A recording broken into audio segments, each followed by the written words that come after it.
छत्रपती शिवाजी महाराज की जय.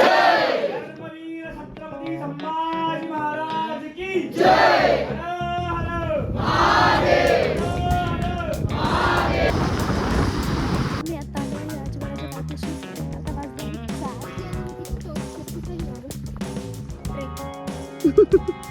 4. निकितामध्ये खोटं बोललं जात आहे. वाघांनी एंट्री केलेली आहे. तू कसला वेट करते?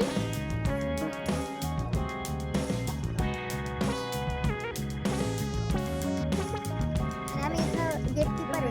आमच्या तुम्ही गेलं पाहिजे कारण मगाशी नंबर लावला.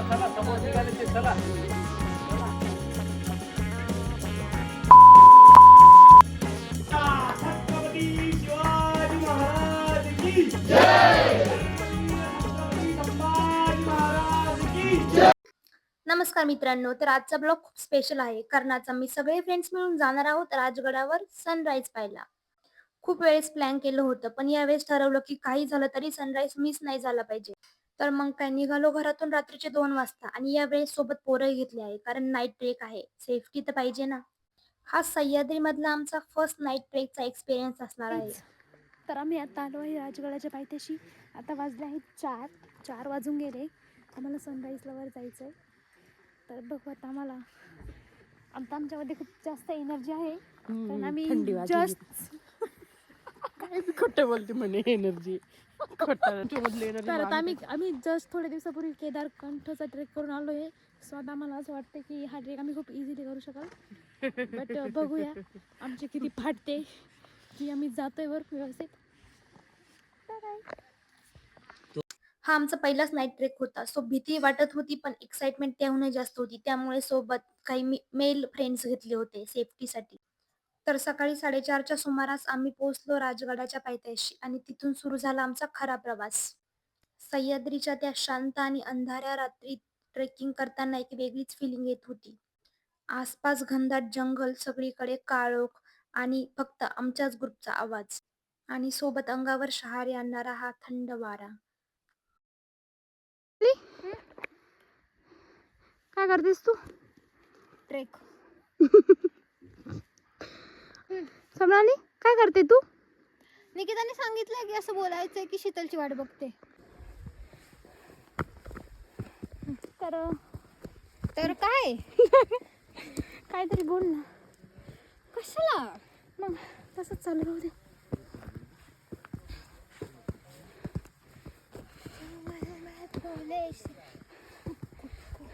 आम्ही असं चाललोय. आमच्या घरच्यांना काहीच माहित नाहीये. आणि तू टाकणार आहे? हो. एवढी गुंडी का ग तू? हे पण टाकणार आहे. जेव्हा माझे मम्मी पप्पा हा ब्लॉग बघतील माफ करा मला.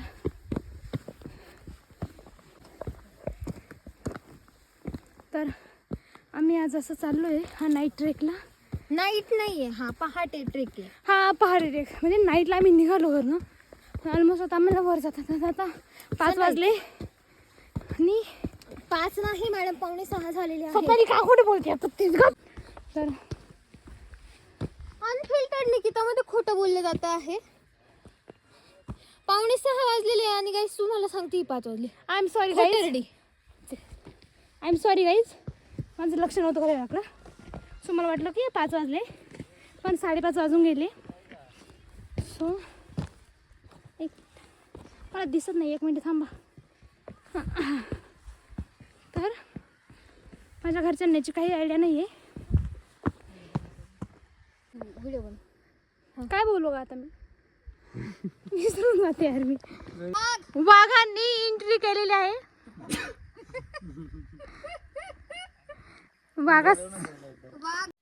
मध्ये मध्ये खूप मज्जा येत होती. थोडंसं हसणं, थोडंसं घाबरणं, पण एक्साइटमेंट मात्र नेक्स्ट लेवल. आणि जसं की आता तुम्ही सगळ्यांनी पाहिलं, स्वप्नाली मला जबरदस्त ट्रोल करते आज. असेच एकमेकांची खेचत आणि चिडवत आम्ही कधी गडाच्या माथ्यावर पोहोचलो कळालंच नाही. जेव्हा आम्ही बेसला पोहोचलो तेव्हा आम्हाला असं वाटलं की आता आमच्या सनराईज नाही मिळणार आम्हाला पाहायला. बट किती लवकर आम्ही वर आलो. राजगडाचा बेस पासनं ते माथ्यापर्यंतचा ट्रेक ऑलमोस्ट 3 किलोमीटरचा आहे आणि ऑलमोस्ट 1.5 ते 2 तासामध्ये तुम्ही हा कव्हर करू शकता. तर गडाच्या माथ्यावर आलो, तर आम्हाला सनराईज पाहायचा होता बाले किल्ल्यावरनं.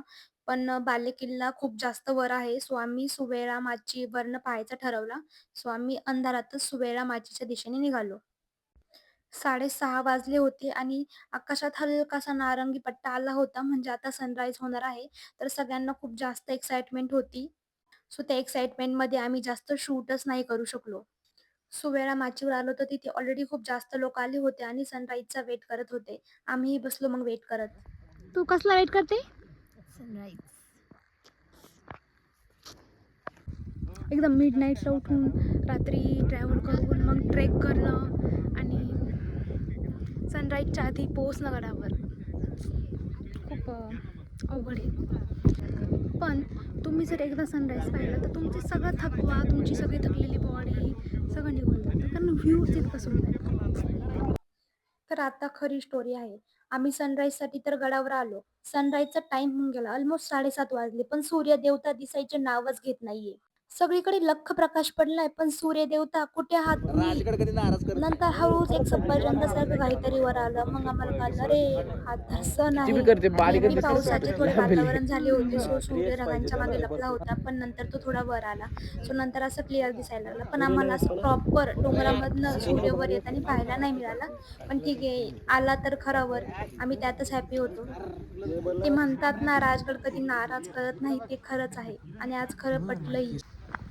त्यानंतर हा सुंदर सनराईज पाहून आम्ही सगळे निघालो सुवेळा माचीकडे. आणि आता सगळ्यात मजेशीर गोष्ट, तुम्ही जर कल्पना करू शकत असाल तर हा दगड थोडा थोडा हत्तीसारखा दिसतो, म्हणून या दगडाला हत्ती प्रस्तर असं बोललं जातं. तर हा हत्ती प्रस्तर सुवेळा माचीवर आहे.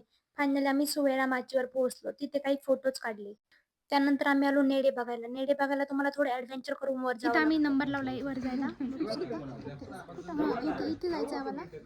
आणि आम्ही इथं गेटकीपर आहे की आमच्या आधी कुणी गेलं नाही पाहिजे, कारण आम्ही नंबर लावला. मगाशी पण आम्ही एक ग्रुप होता, तर आम्हाला वाटलं की ते जाऊन येईपर्यंत आम्ही पुढे जाऊन येतो, पण ते जाऊन उतरले आणि दुसरा ग्रुप चढला.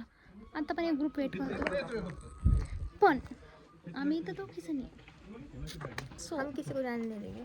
येस. चला चला समोर निघाले ते, चला चला. बांद्राला बघा.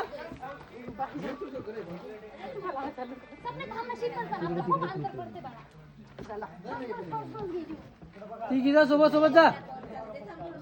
सो मस्त नेडे बघायला वर चाललो होतो ऍडव्हेंचर करत, पण इथे दिसत आहे का तुम्हाला, एक माकड दिसला आहे आम्हाला. आणि स्वप्नाली ताई तर तिच्या फॅमिली मेंबरला घाबरली नाही, पण मी खूप जास्त घाबरले. पण फायनली आम्ही वर आलो, तिथे आम्ही खूप सुंदर सुंदर फोटोज काढले आणि इथून नजारा आता बाप खूप छान दिसतो. त्यानंतर लागली होती सगळ्यांना भूक, सो मी बोलले की आता सगळ्यांसाठी मॅगी बनवतो. आम्ही सगळं साहित्य घरूनच घेऊन आलो होतो. एक रिकामी जागा पाहिली आणि मॅगी बनवायला चालू केलं. पण इथे आमच्यासोबत काय घडलं हे जाणून तुम्ही हैराण होशाल. सगळेजण सावलीला बसले होते आणि मॅगीची वेट करत होते. सो मी मॅगी बनवत होते. तर इथे बघा काय झालं आता. आमच्यावर केला आहे अटॅक 2 माकडांनी. तुम्ही माझ्या फेसचं रिॲक्शन बघा. भाई मी ऑलरेडी खूप जास्त घाबरते माकडांना आणि हे माकडे आता आले होते. सो माझ्या मित्रांनी यांना भगावलं. त्यानंतर भाई पण मॅगी तर आम्ही करूनच राहिलो. मग आम्ही मॅगी केली. एकदम सुंदर व्ह्यू सोबत मॅगीचे फोटोज काढले. त्याच्यानंतर आम्ही सगळ्यांनी मॅगी खाल्ली. मॅगी खाल्ल्यानंतर आम्ही सगळे चिखलती बुरुजवर आलो. चिखलती बुरुजवर थोडे काही फोटोज काढले आणि किल्ल्याच्या मधोमध माथ्यावर हा एक डार्क रूम आहे. इथे म्हणजे शत्रू आल्यावर लपण्यासाठी जागा आहे. तुम्हाला काही दिसणार नाही कारण खूप जास्त अंधार होता तिथे. तरी पण मी प्रयत्न केला आहे. हे तुम्हाला पद्मावती माचीच्या आधी आणि संजीवनी माचीच्या असे मधी दिसते बरोबर. पण त्याच्यासाठी खाली उतरून थोडं जावं लागतं. आणि ऊन खूप जास्त झालं होतं. सो हे लोकं बालेकिल्ल्यावर यायला नाही बोलत होते. सो माझा थोडासा मूड ऑफ झाला होता.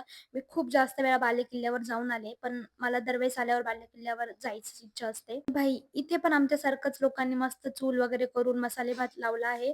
राजगडावर ही खूप भारी फिलिंग येते. सो ते सगळे बघून आम्ही पद्मावती माचीकडे निघालो. इथे महादेवाचं मंदिर आहे. त्या महादेवाच्या मंदिरात जाऊन महादेवाचा आशीर्वाद घेतला सगळ्यांनी. हे मंदिरही पद्मावती माचीवरच आहे आणि पद्मावती माचीवर हे मेन पद्मावती मंदिर आहे. हे मंदिर इतकं मोठं आहे ना, की याच्यामध्ये 30-40 लोक आरामात झोपू शकतात रात्रीचे. आणि आम्ही खूप जास्त लकी होतो, की रविवारी आम्हाला इथे एक सुंदर कार्यक्रम बघायला मिळाला. इथे नेहमी रविवारी असे छत्रपती शिवरायांचे मावळे येतात आणि विविध लोकगीते वगैरे सादर करतात.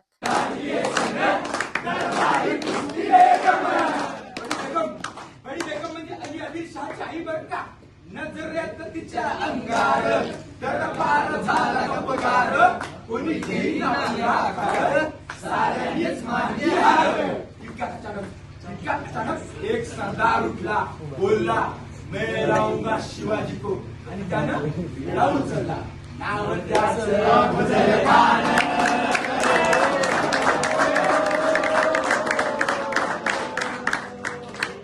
नाव त्याचं अफजल खान.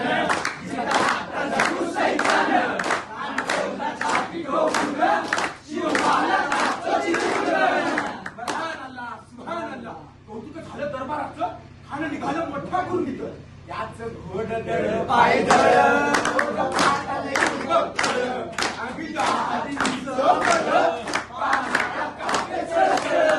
वाटेत भेटेल त्याला पीडित खेचीत खानाची सेना निघाली. आया भूमींची आबरू लुटली. छत्रपती शिवाजी महाराज की जय. धर्मवीर छत्रपती संभाजी महाराज की जय. हर हर महादेव. हर हर महादेव.